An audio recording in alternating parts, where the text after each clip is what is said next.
Disclosure based accounting standards.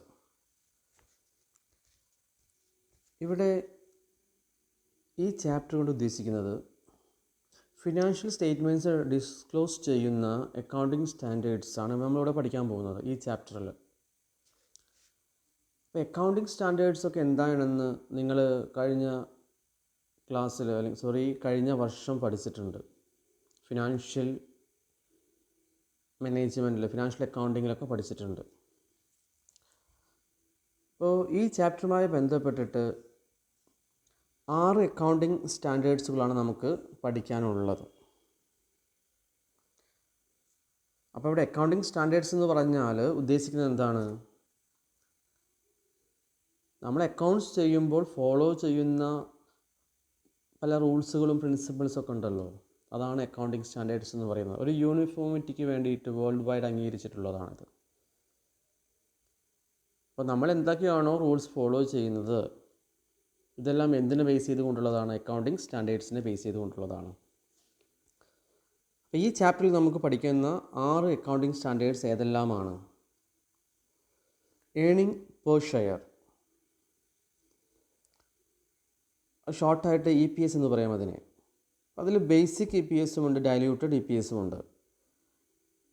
ഇതിൽ international accounting standards 33 പ്രകാരവും അതുപോലെ തന്നെ ഇന്ത്യൻ അക്കൗണ്ടിംഗ് സ്റ്റാൻഡേർഡ് 33 പ്രകാരവുമാണ് നമ്മൾ പഠിക്കുന്നത്. അതിൻ്റെ റൂൾസ് അതാണ്. അടുത്ത segment reporting, I mean Indian accounting standard 108 പ്രകാരമാണ്. Third one, events after reporting period, Indian accounting standard 10 പ്രകാരം. Fourth one, related party transactions, Indian Accounting Standard 24. Next, fifth one, changes in accounting policies, accounting estimates and errors, Indian Accounting Standards 8. Then sixth one, interim financial reporting, Indian Accounting Standards 34. ഇത്രയും accounting standards ആണ്, അതിൻ്റെ ട്രീറ്റ്മെൻറ്റുകളുമാണ് നമ്മൾ ഈ ചാപ്റ്ററിൽ ഇനി discuss ചെയ്യാൻ പോകുന്നത്.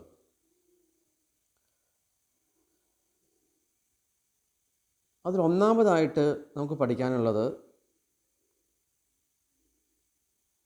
the first accounting standards we are going to discuss about in this chapter is accounting for basic and diluted EPS. EPS here means earnings per share. International Accounting Standards 33 and Indian Accounting Standards 33.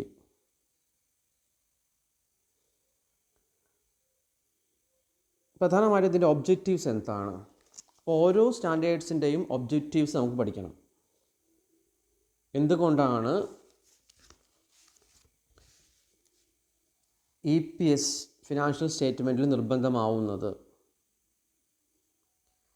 ഇതുമായി ബന്ധപ്പെട്ടിട്ടുള്ള accounting standards ആണ് നമ്മൾ പഠിക്കുന്നത്. അപ്പോൾ EPSൻ്റെ earning per ഷെയറിൻ്റെ objectives എന്താണ്? The principal objectives of this standard is to prescribe principles for determining and presenting earnings per share amounts in order to improve performance, comparison between different entities in the same period and between different accounting periods for the same entity. ഇതുകൊണ്ട് ഉദ്ദേശിക്കുന്നത് EPS, that means earnings per share എങ്ങനെയാണ് determine ചെയ്യേണ്ടത്, അത് determine ചെയ്യുമ്പോൾ എന്തെല്ലാം principles അനുസരിച്ചാണ് workout ആവുക. ഇങ്ങനെ EPS വർക്കൗട്ട് ആവുമ്പോൾ പല പീരീഡിലുമുള്ള പെർഫോമൻസ് കമ്പയർ ചെയ്യാൻ പറ്റുക, അല്ലെങ്കിൽ ഒരേ പീരീഡിലെ 2 എൻറ്റിറ്റികൾ തമ്മിലുള്ള കമ്പാരിസൺ. അതുപോലെ തന്നെ ഫിനാൻഷ്യൽ സ്റ്റേറ്റ്മെൻറ്റിൽ EPS ഡിസ്ക്ലോസ് ചെയ്താൽ ഓരോ വർഷത്തെയും EPS എന്ന് പറയുന്നത് അടുത്ത വർഷത്തെ EPSുമായി കമ്പയർ ചെയ്യാൻ പറ്റുന്നുണ്ട്. അതുപോലെ തന്നെ ഇപ്പോൾ നമ്മുടെ ഒരു കമ്പനിയിൽ ഇ പി എസ് മറ്റുള്ള കമ്പനിയുടെ ഇ പി എസുമായും എന്ത് ചെയ്യാൻ പറ്റുന്നുണ്ട്, കമ്പയർ ചെയ്യാൻ പറ്റുന്നുണ്ട്. ഇതുകൊണ്ടെല്ലാം തന്നെ ഇൻ്റർനാഷണൽ അക്കൗണ്ടിംഗ് സ്റ്റാൻഡേർഡ്സ് പ്രകാരം 33 പ്രകാരവും ഇന്ത്യൻ അക്കൗണ്ടിംഗ് സ്റ്റാൻഡേർഡ്സ് 33 പ്രകാരവും എല്ലാ ഫിനാൻഷ്യൽ സ്റ്റേറ്റ്മെൻറ്റുകളും നിർബന്ധമായിട്ടും ഇ പി എസ് ഡിസ്ക്ലോസ് ചെയ്തിരിക്കണം. ഇതാണ് ഈ ഒബ്ജക്റ്റീവ്സ് കൊണ്ട് ഇവിടെ ഉദ്ദേശിക്കുന്നത്. അടുത്തത് അതിൻ്റെ ട്രീറ്റ്മെൻ്റ് ആണ് വരുന്നത്. ഇറ്റ് മീൻസ് അതിൻ്റെ മെഷർമെൻ്റ് ആണ് വരുന്നത്. Measurement of basic earnings per share. നമ്മൾ ആദ്യം പറഞ്ഞിരുന്നു ഇ പി എസ് 2 തരത്തിലുണ്ട്. ഒന്ന് ബേസിക്കും അതുപോലെ തന്നെ രണ്ടാമത്തേത് ഡൈല്യൂട്ടഡും. ഇവിടെ നമ്മൾ ഫസ്റ്റ് ഡിസ്കസ് ചെയ്യുന്നത് ബേസിക് ഇ പി എസിനെ കുറിച്ചിട്ടാണ്. അതിലൊരു ഇക്വേഷൻ നമുക്കിവിടെ തരുന്നുണ്ട് എങ്ങനെയാണ് അത് കാൽക്കുലേറ്റ് ചെയ്യുന്നുള്ളത്. Basic E P S equal to profit or loss attributable to ordinary equity share holders of the parent entity divided by weighted average numbers of ordinary shares outstanding during the period. അപ്പോൾ എങ്ങനെയാണ് basic E P S കണ്ടുപിടിക്കുന്നത്, അതാണ് നമ്മളിവിടെ പറഞ്ഞിട്ടുള്ളത്. That means the basic EPS should be calculated by dividing profit or loss from continuous operations attributed to ordinary equity shareholders by the weighted average number of ordinary shares outstanding during the period.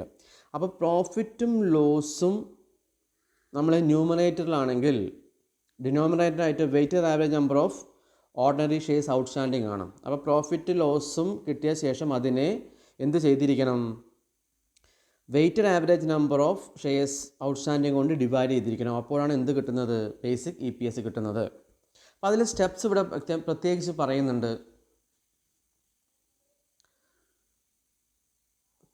Calculation of steps in the calculation of basic E P S. അപ്പോൾ first one നമ്മൾ പറഞ്ഞിരുന്നു calculation of earnings. ഇവിടെ calculation of earnings എന്ന് ഉദ്ദേശിക്കുന്നത് എന്താണ്, profit or loss ആണ്. That means എങ്ങനെയാണ് profit calculate ചെയ്യുന്നത്, ടോട്ടൽ ഇൻകം ഉണ്ടെങ്കിൽ അതിൽ നിന്നും എക്സ്പെൻസസ് മൈനസ് ചെയ്താലാണ് നമുക്ക് എന്ത് കിട്ടുന്നത്, അവിടെ നമുക്ക് പ്രോഫിറ്റോ അല്ലെങ്കിൽ ലോസ് കിട്ടുന്നത്. അപ്പോൾ ഈ എക്സ്പെൻസ് മൈനസ് ചെയ്തതുകൊണ്ട് മാത്രം പ്രോഫിറ്റ് ആവുന്നില്ല, അതിനുശേഷം എന്തുകൂടിയുണ്ട്, ഈ എക്സ്പെൻസസിൽ എന്തുകൂടി ഇൻക്ലൂഡഡ് ആണ് ആക്ച്വലി. അതിൽ ടാക്സ് ഉണ്ടായിരിക്കും, മൈനോറിറ്റി ഇൻട്രസ്റ്റ് ഉണ്ടായിരിക്കും, പ്രിഫറൻസ് ഷെയർ ഡിവിഡൻസ് ഉണ്ടായിരിക്കും. അതിനുശേഷം ഈ ഇക്വിറ്റി ഷെയർ ഹോൾഡേഴ്സിന് എന്താണോ കിട്ടുന്നത് ഇതായിരിക്കും ആക്ച്വൽ പ്രോഫിറ്റ് എന്ന് പറയുന്നത്. അപ്പോൾ first profit or loss attribute to ordinary equity share holders of parent equity എന്ന് പറയുമ്പോൾ നമ്മൾ ഉദ്ദേശിക്കുന്നത് എന്തായിരിക്കണം, ടോട്ടൽ ഇൻകം എത്രയാണോ അതിൽ നിന്നും ടോട്ടൽ എക്സ്പെൻസസ് മൈനസ് ചെയ്ത ശേഷം കിട്ടുന്ന ഫിഗർ എന്തായിരിക്കും, ഗ്രോസ് പ്രോഫിറ്റ് ആണെങ്കിൽ അതിൽ നിന്നും ബാക്കി വരുന്നത്, that means gross profit net profit before tax ആണ്. അപ്പോൾ ടാക്സും ഇൻട്രസ്റ്റും അതുപോലെ തന്നെ പ്രിഫറൻസ് ഷെയർ ഹോൾഡേഴ്സുമുള്ള ഡിവിഡൻറ്റും കുറച്ച ശേഷം വരുന്നത് എന്താണോ അതാണ് അവിടെ എന്ത് പറയുന്നത്, ആക്ച്വൽ പ്രോഫിറ്റ് എന്ന് പറയുന്നത്. അതാണ് ഫസ്റ്റ് സ്റ്റെപ്പ്, ആ ആക്ച്വൽ പ്രോഫിറ്റ് കണ്ടുപിടിക്കുക. അതിനുശേഷം എന്താണ്, calculation of numbers of shares. അപ്പോൾ calculation of number of shares, ഇവിടെ weighted average number of ordinary shares outstanding, അതാണ് നമ്മൾ ഇതുകൊണ്ട് ഉദ്ദേശിക്കുന്നത്. That means the number of shares is calculated by adjusting the shares in issue at the beginning of the period by the number of shares bought back or issued during the period. അപ്പോൾ സ്വാഭാവികമായിട്ട് ഇങ്ങനെ വരുന്നത്, ഒരു accounting പീരീഡിൽ ഒരു കമ്പനിയുടെ സ്റ്റാർട്ടിങ്ങിൽ എത്ര ഷെയർസ് ഉണ്ട് അതും, അതുപോലെ തന്നെ എന്തെങ്കിലും ഷെയർ ബൈബാക്ക് ചെയ്തിട്ടുണ്ടെങ്കിൽ തിരിച്ചു വാങ്ങിയിട്ടുണ്ടെങ്കിൽ അതും ഉൾപ്പെട്ടിട്ടാണ് നമ്മൾ എന്ത് കണ്ടുപിടിക്കുന്നത്, ഇവിടെ ഔട്ട്സ്റ്റാൻഡിങ് ഷെയർസ് കണ്ടുപിടിക്കുന്നത്. ഇവിടെ വ്യക്തമായിട്ടൊരു എക്സാമ്പിൾ തന്നിട്ടുണ്ട്. Suppose a company follows calendar year on January 1st there were 100 shares. ഇവിടെ കലണ്ടർ ഇയർ ആണ് ഫോളോ ചെയ്യുന്നത്. അപ്പോൾ ജാനുവരി 1st അവിടെ 100 ഷെയർസ് ഉണ്ടായിരുന്നു. This increase to 160 on July 31st. അപ്പോൾ ഈ 100 ഉള്ളത് ജൂലൈ 31st ആകുമ്പോഴേക്കും എത്രയായി മാറി, 160 മാറിയിട്ടുണ്ട്. അതുകൊണ്ട് എന്താ ഉദ്ദേശിക്കുന്നത്, 60 ന്യൂ ഷെയർസ് അവിടെ ഉണ്ട്. The weighted average for the period, that means year എൻഡിങ്ങിലാണ് നമ്മൾ വെയ്റ്റഡ് ആവറേജ് കാൽക്കുലേറ്റ് ചെയ്യുന്നത്. Would be 125. ഇതെങ്ങനെയാണ് ഈ 125 കിട്ടുന്നത്? അത് രണ്ട് മെത്തേഡ് ഫോളോ ചെയ്യുന്നുണ്ട്. അതായത് 100 ഷെയർസ് ഫസ്റ്റ് ഉണ്ടായിരുന്നു പ്ലസ് 60 എന്ന് പറയുമ്പോൾ അഡീഷണൽ ഷെയർസ് ഇൻറ്റു 7/12. ഇപ്പോൾ 7 മാസത്തെ ഉണ്ട്, കാരണം ജൂലൈയിൽ 7 മാസം ഡിവൈഡ് ബൈ 12 അങ്ങനെയാണെങ്കിൽ നമുക്ക് കണ്ടുപിടിക്കാം. അല്ലെങ്കിൽ ഇതാണ് അടുത്ത് വരുന്നതാണ് കോമൺ മെത്തേഡ് എന്ന് പറയുന്നത്. ടോട്ടൽ എത്ര ഉണ്ടായിരുന്നു? സ്റ്റാർട്ടിങ്ങിൽ 100 ഡിവൈഡ് ബൈ 12 ഇൻറ്റു 12/12, അതൊരു വർഷം കംപ്ലീറ്റഡ് ആയിട്ട്, പ്ലസ് 60 ആണ് അഡീഷണൽ വരുന്നത് ഇൻറ്റു 5/12. 5 എന്ന് ഉദ്ദേശിക്കുന്നത് എന്താ? ഔട്ട്സ്റ്റാൻഡിങ്. അപ്പോൾ ഇതാണ് മിക്ക കമ്പനികളും എന്ത് ചെയ്യുന്നത് ഇവിടെ ഫോളോ ചെയ്യുന്നത്. അപ്പോൾ ഈ രണ്ട് മെത്തേഡിലൂടെയാണ് നമ്മൾ എന്ത് കണ്ടുപിടിക്കുന്നത്? ഇവിടെ ബേസിക് ഏണിംഗ് പെർ ഷെയർ നമ്മളിവിടെ കണ്ടുപിടിക്കുന്നത്. അത് പ്രത്യേകിച്ച് നോക്കണം, ബേസിക് ഏണിംഗ് പെർ ഷെയർ ആണ്.